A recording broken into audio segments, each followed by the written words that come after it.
Recently, I went to a pilgrimage.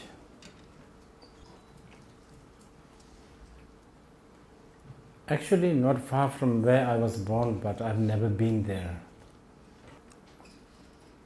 Of course, we grow up hearing about it, but as in many cases, sometimes when it is so close, we don't appreciate, so we don't go. The place is in Bhutan, northeast Bhutan. It's right at the border. The place is considered where Lady Yeshe Tsogyal was enlightened. Yeshe Tsogyal was a queen of one of the most important king of Tibet, King Trisong Dyuchen. Trisong Dyuchen, as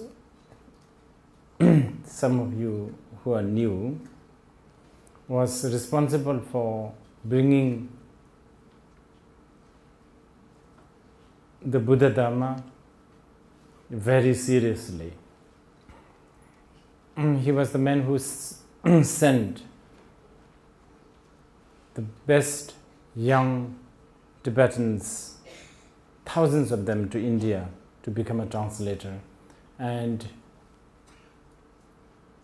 he was the one who commissioned the translation of the Buddha Sutras and the Shastras to Tibet. Yeshe Tsogyal became disciple of Guru Padmasambhava, one great Indian saint and scholar.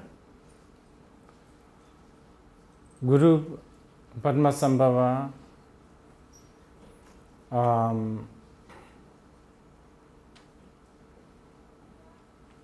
was a tantric master.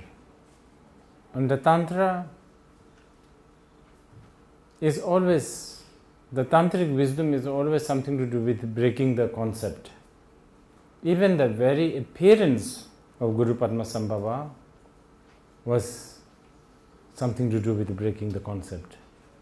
Yeshe Tsogyal became one of the most important disciples of Guru Padmasambhava. In fact, one of the most favorite of Guru Rinpoche. Anyway, it is believed that this place is where Yeshe Tsogyal went through lots of penance and finally reached a realization. And generally, it is known as the Castle of Lion. Even though once you reach there are many castles. The castles in the sky, Castle of Lotus. But when I say castle, not to imagine, you should not imagine there is actually a concrete building. There's actually nothing, just rocks, waterfall, and steep mountain. The journey to that place was very hard. Minimum 10 hours of walking, and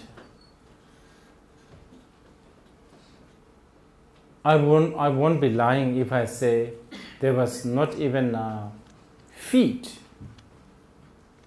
of a dry place. 10 hours for 3 days. It's all mud and tree roots, which is even worse. And even though the locals say it is never steep, it's actually very steep. So the confirmation with relativity of space. And the locals say, oh, it's just about two hours. Only around the third day we realized we should have never asked because none of them have watches. And then of course the altitude.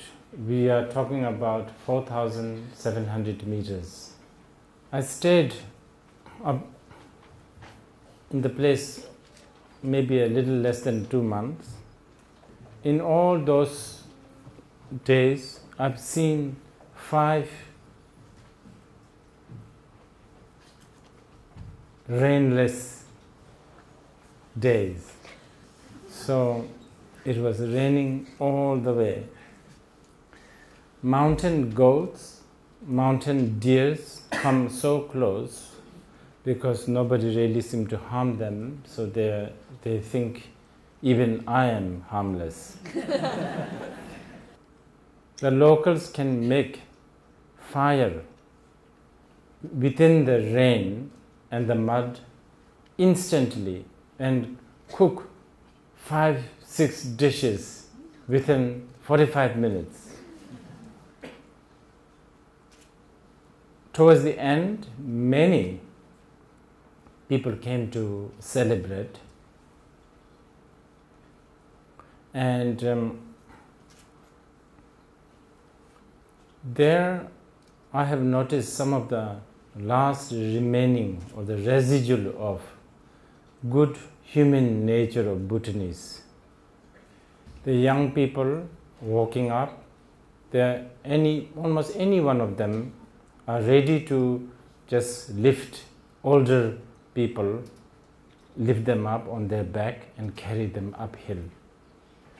I'm telling you this story because we are supposedly talking about day-to-day life and Buddha Dharma, how to combine. This is the most difficult one. Combining the spiritual path and day-to-day life is so difficult.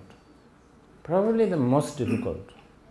This is because, first of all, life, so-called life, and it's, so-called life.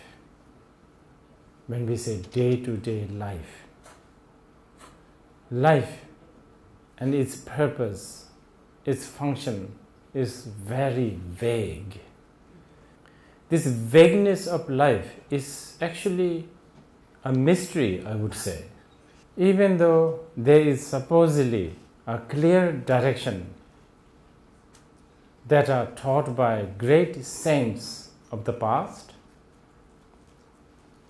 or great philosophers of the past or the great economists of the present, it always boils down to yourself. Only we, ourselves, individually, we will have to decipher, decode this vague, complicated and mysterious life. Of course,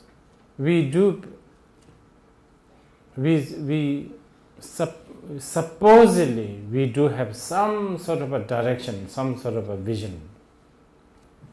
As a worldly being, we are supposed to be healthy, wealthy, happy, but each of them, health, wealth, happy, they are themselves very vague. If all of us become as rich as Bill Gates, it's really not sure whether we will be happy. In fact, if all of us become as rich as Bill Gates, I don't know whether the earth can even handle us. Then we have culture, tradition, values, all passed down from our ancestors, our great masters of the past. Many times they seem to give some sort of a direction, but at the same time they also confuse us. For instance, we in Asia, and especially in Chinese society, we cherish and value values like filial piety. We have a very good bondage, family bondage. I'm sure phenomena such as old folk home or single dating service a new phenomena for you Taiwanese. It is very touching. Even today, this day and age, the Chinese make a big deal of their New Year. Everybody comes together and eat together, so on and so forth, which is very good, very touching. Till recently, not many old people go to old folk home because there's always a cousin or a brother or a niece taking care of this. So filial piety has a really good value. I have been to and I have mingled with my Western friends like in Europe and in America. I have witnessed a gradual death of a mother who has 5 children who are all successful business entrepreneurs, and she died almost alone in her big Chicago mansion. But at the same time, this filial piety also causes a lot of confusion. A lot of us, our nations, our leaders, gets ruined by nepotism. My own country, Bhutan, many leaders, and I say this, I hope there's no Bhutanese here. I say this, many of the leaders, their nepotism is so strong.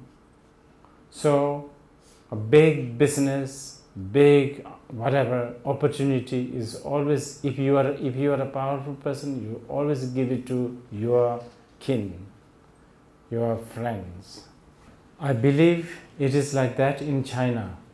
In India, one of the chief minister of a biggest state of India, when he was imprisoned, he just called his wife and make her the chief minister while he is in prison.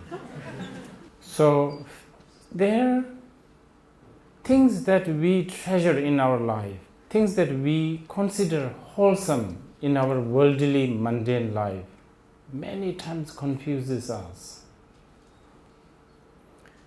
So this is why to talk about how to combine Buddha Dharma and day-to-day life is really most difficult.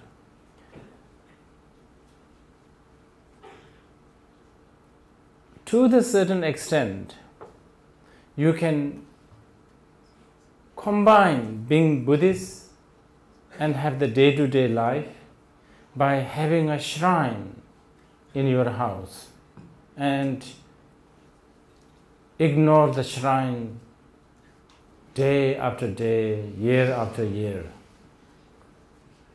A Buddha's picture or something. To the certain extent, you can go to a meditation center or a temple once in a while in a certain special days and make some offerings of incense and consider yourself you have done your due of being Buddhist. You can enroll in some, center or a group, sort of basically join a club. But this is what also the Christians do. They go to Sunday to the church and then they do whatever they need to do, and then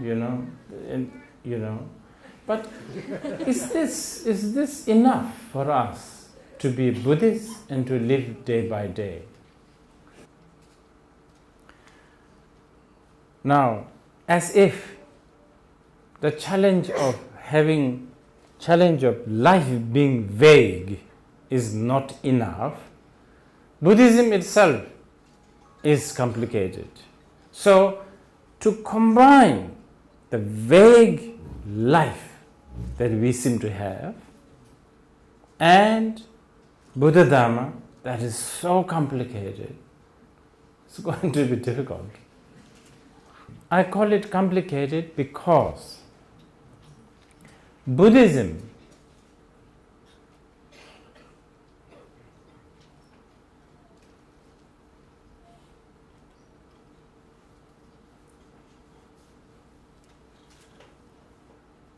does not offer you clear direction for your worldly life.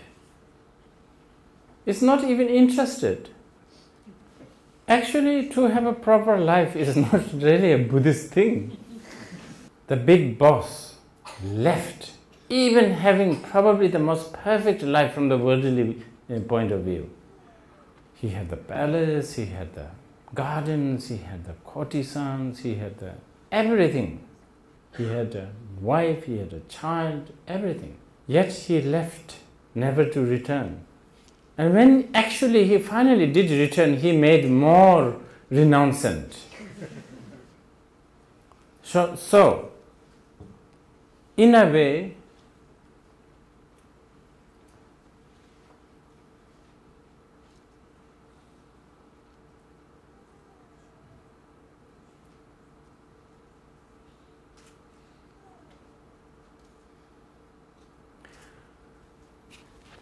to combine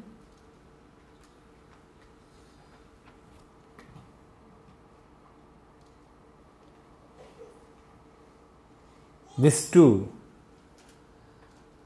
strategy to live a life and with attitude of reluctant in living in this strategic, this worldly life. Those two are complicated. Having heard all of that, now the question is, so what do we do? Clearly we know that we cannot give up everything and become a cave dweller. Yet many of us, we adore Shakyamuni. We are convinced by his teachings. We think that that is probably the only way to save ourselves and others. So how do we do this?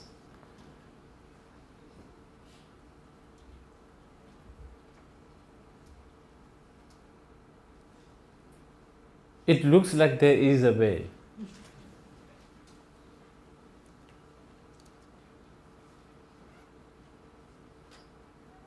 As complicated as it sounds, all the things that I've just said, it all boils down to your attitude.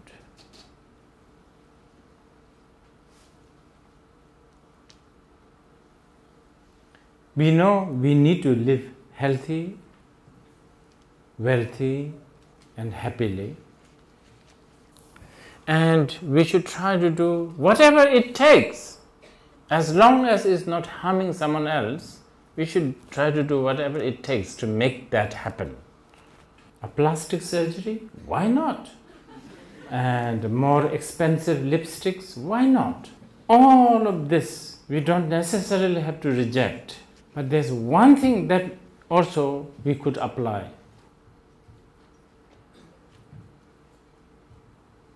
Living consciously, which is also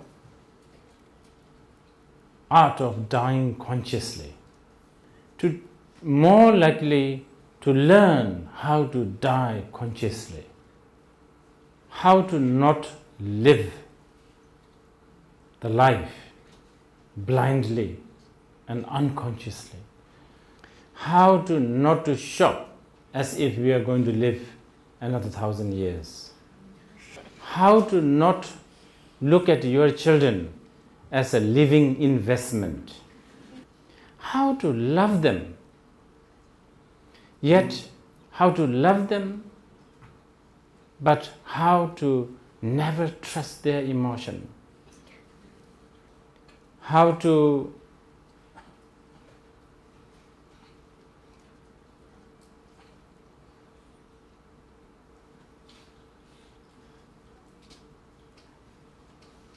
organize our life and yet be ready to be chaotic.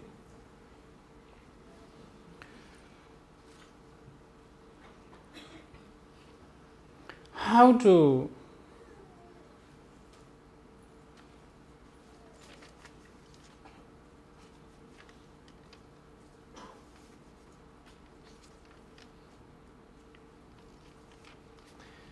not shy away from obvious facts such as death and impermanence, and how to be kind to oneself and others. And what do we mean by how to be kind to oneself and others? What do we mean by kind? To be kind is really not let self-righteousness overshadow us.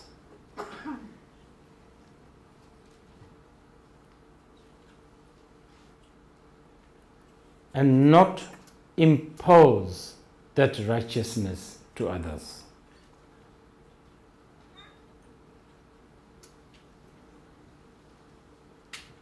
We totally accept when a cat walks on four, hands and feet. We totally accept. We don't apply righteousness of thinking that cats should walk on their feet in the presence of human beings. And that has improved that has improved the communication between cats and human a lot. This kind of acceptance. In other words, I'm telling you, what I'm trying to tell you as an answer to how to live how to combine the Buddha Dharma in the day-to-day life. As an answer, I'm saying we should take refuge to the Dharma. That is the quintessence of taking refuge. Accepting that fact.